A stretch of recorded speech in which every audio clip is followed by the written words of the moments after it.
Eh, back for more. Just when you thought you couldn't get enough, back for more Heart of Darkness. So, open to page 62. I got the questions up there. 62 is when they are continuing on their journey, and this is really one of those scenes that messes Marlowe up almost as much as anything in the book. This scene contradicts what he expected to see more than anything that he has been to, right? And he really does his best to avoid focusing on what's going on in this scene. Um, if you wanted to write about the book being anti-colonialism, I think this would be a good scene. If you wanted to write the paper about European people actually act in the savage way, right? This would be a good scene. There's lots of evidence of the European people acting savagely throughout the whole book. But because the African people generally are not mentioned in any kind of specific detail and not even kind of individualized, we don't have a lot of evidence of African people acting in a good way. The cannibals are a perfect example of that. It said on page 62, we'd enlisted some of these chaps on the way for a crew. Fine fellows, cannibals in their way. They were men one could work with, and I'm grateful to them. And after all, they did not eat each other before my face. They'd brought along a provision of hippo meat which went rotten and made the mystery of the wilderness stink in my nostrils. Now, cannibals are on the bottom of the boat, and in terms of being a savagery, the definition, I think, of savagery is cannibalism. But instead, rather than eat the European people on the top of the boat because there were more cannibals than European people, and they very easily could have done so, they were starving. Right? They brought hippo meat, which was rotting, and so all the whole time, as Marlowe's trying to steer the ship, he's aware of the cannibals who are starving on the bottom of the boat, right? And he's smelling the rotten hippo meat. If you've ever smelled meat which has been rotten, it smells terribly, right? And this is really testing Marlowe's sanity because he doesn't want to acknowledge what's going on. And then what's going on is the European people are being terrible and the African people are being good, right? Which undercuts the entirety of what the whole company has had to say about this and the whole point of what they're doing there. Um, Going on, go to page 64, which is another page forward. Um, Now, this is one of those scenes where Marlowe comes really close to disavowing what the company's doing, but he won't, right? He won't acknowledge everything that needs to be said. It said, it was unearthly, and the men were, and so this is talking about the African men. No, they were not inhuman. Well, that was the worst of it. The suspicion of their not being inhuman. It would come to one slowly to one. Now, first of all, saying someone is not inhuman means you're not a monster, but saying you're not inhuman isn't the same thing as saying you are human, right? If he were to acknowledge that the African people were human, then what the European people would be doing would be savage and terrible, right? And just evil. But he can't do that. Um, they howled, they leapt, they spun, and made horrid faces, and what thrilled you was just the thought of their humanity, like yours, the thought of your remote kinship with this wild, passionate uproar. Ugly, yes, it was ugly enough, but if you were man enough to admit it to yourself, there was in you just the faintest trace of a response to this terrible frankness of the noise, a dim suspicion of there being a meaning in it which you so remote from the night of the first ages, could comprehend. Why not? The mind of man is capable of anything. Now, in this, he is saying a whole bunch of words to not say the couple words he needs to say, which is we are mistreating these people, right? We, the Europeans, are mistreating these people, the African people. But he can't do that, right? Now, in terms of, in the very beginning of the book, the unnamed narrator talked about Marlowe's going to tell a story of his inconclusive experiences, and this is one of those instances, right? We need to decide for ourselves what point Marlowe is making in saying all this stuff, right? Now, going on 65, um, on 65, and on to 67. So Marlowe continues to drive the boat. Fine sentence be hang. I had no time. On 66, it said, I had to watch the steering and circumvent those snags and get this tin pot along by hook or crook. There's surface truth enough in these things to save a wiser man. Now, he couldn't pay attention to the cannibals. He couldn't pay attention to the European. The only thing he could pay attention to is this surface truth, which is I can't crash this boat. Right? Marlowe doesn't want to look too deeply. And in the beginning, when it talked about for Marlowe, the importance of stories was on the surface. Most sailors, the importance of the story is inside, like a nut you need to crack, right? To get at what's important or to get at what is the heart or the theme of the story. Marlowe wants to stay on the surface. Now, on page 67, Marlowe finds something that he does appreciate. And some 50 miles below the inner station, that's where Kurtz is, we came upon a hut of reeds, an inclined and melancholy pole with an unrecognizable tatter of what had been a flag of some sort flying from it, with a neatly stacked woodpile. This was unexpected. We came to the bank, and the stack of firewood found a flat piece of board with some faded pencil writing on it. When deciphered, it said, "Wood for you, hurry up, approach cautiously." There was a signature, but it was illegible. Not Kurt's, much longer word. Hurry up? Where? Upriver? Approach cautiously. We had not done so. Now, going on a little bit, on to 68, what he likes about this is a reminder of something real. This isn't entirely focused on his job, and this is like a book of nautical terms and sailing stuff. But this is something he doesn't need to interpret, right? And this is another one of those surface things that he can focus on to avoid looking too deeply. Not a very enthralling book, but at first glance you could see there was a singleness of attention, an honest concern for the right way of going to work, which made these humble pages, thought out so many years ago, luminous, with another than a professional light. The simple old sailor, with his talk of chains and purchases, made me forget the jungle and the pilgrims in a delicious sensation of having come upon something unmistakably real. Such a book being there was wonderful enough, but still more astounding were the notes penciled in the margin and plainly referring to the text. I couldn't believe it. They were in cipher. Lugging a man, fancy a man lugging with a book with him, the description into this nowhere and studying it, making notes in cipher. It was an extravagant mystery. So cipher is like code, right? Now, going on, we're almost done. Go forward to page 73. Now, we're back to the cannibals, right? And it said, several exchanged short grunting phrases which seemed to settle on the matter to their satisfaction. Their headman, a young broad-chested black with severely draped with dark blue fringed cloths, with fierce nostrils, and his hair all done up artfully in oily ringlets, stood near me. Aha!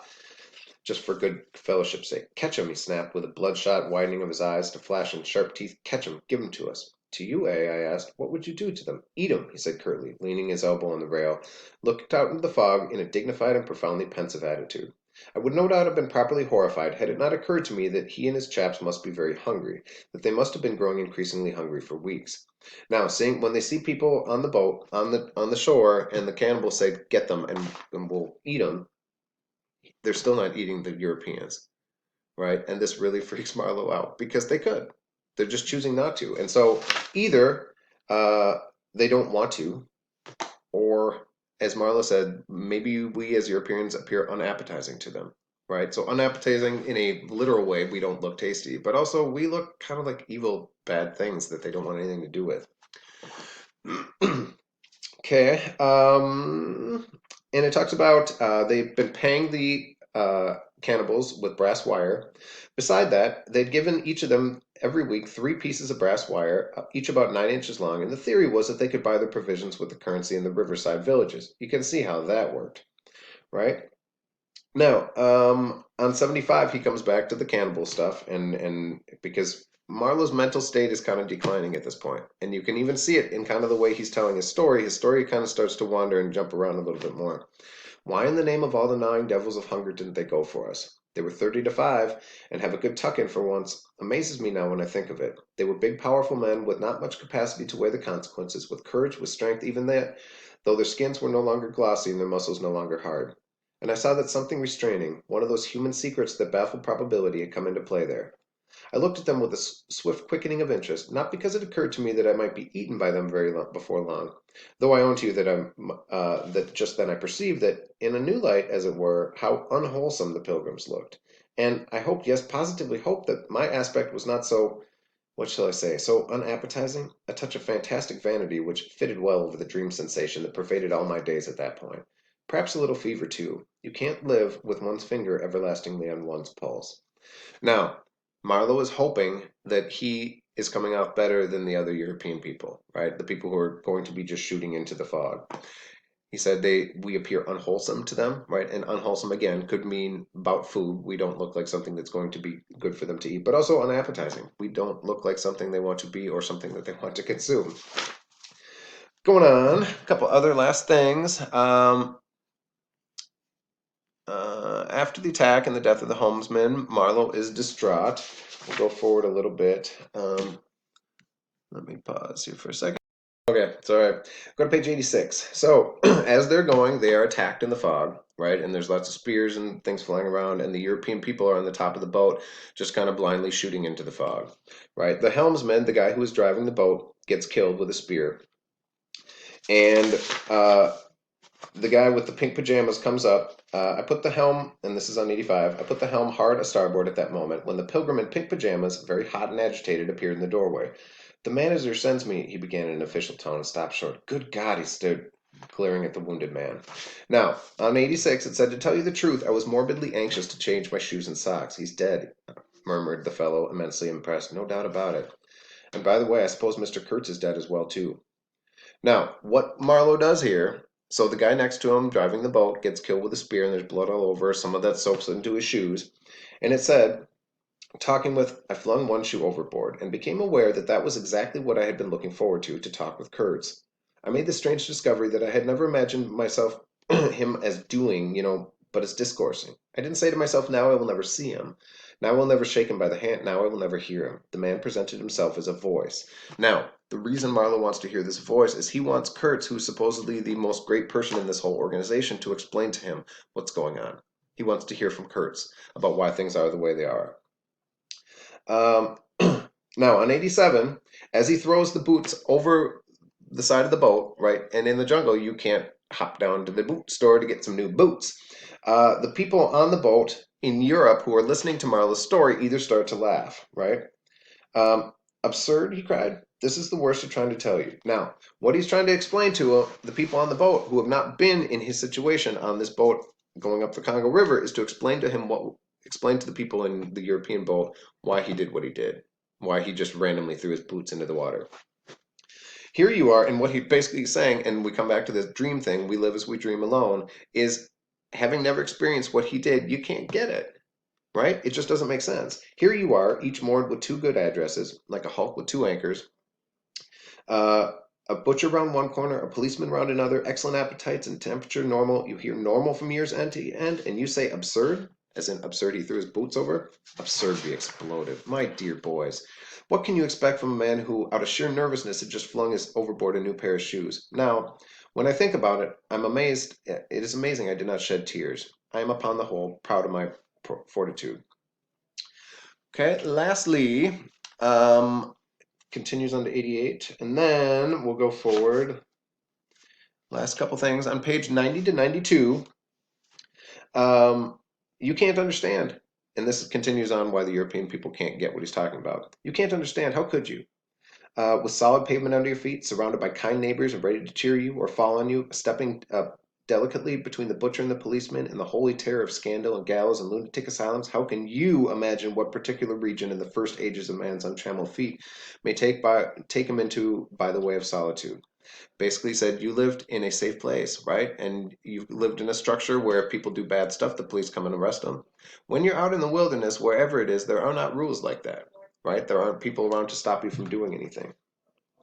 He continues on 91, it said, the earth for us is a place to live in that we must put up with sights and smells too, by Joe, breathe Deb Hippo, so to speak, and not be contaminated. And there, don't you see, your strength comes in.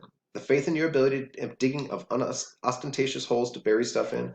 Your power of devotion not to yourself but to an obscure backbreaking business. That's difficult enough. Mine, I'm not trying to excuse or explain. I'm trying to account to myself for Mr. Kurtz, for the shade of Mr. Kurtz. He's trying to explain how Mr. Kurtz ended up being what Mr. Kurtz ended up becoming. Okay.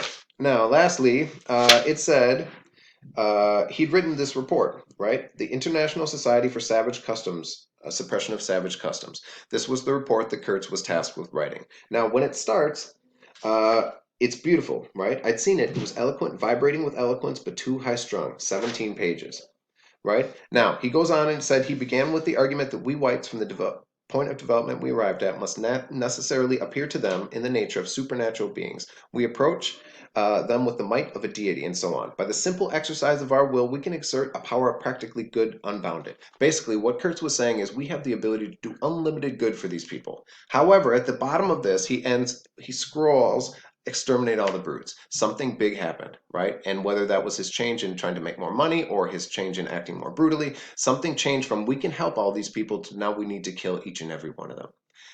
That's all I got for today. I'll talk to you tomorrow. My time is up.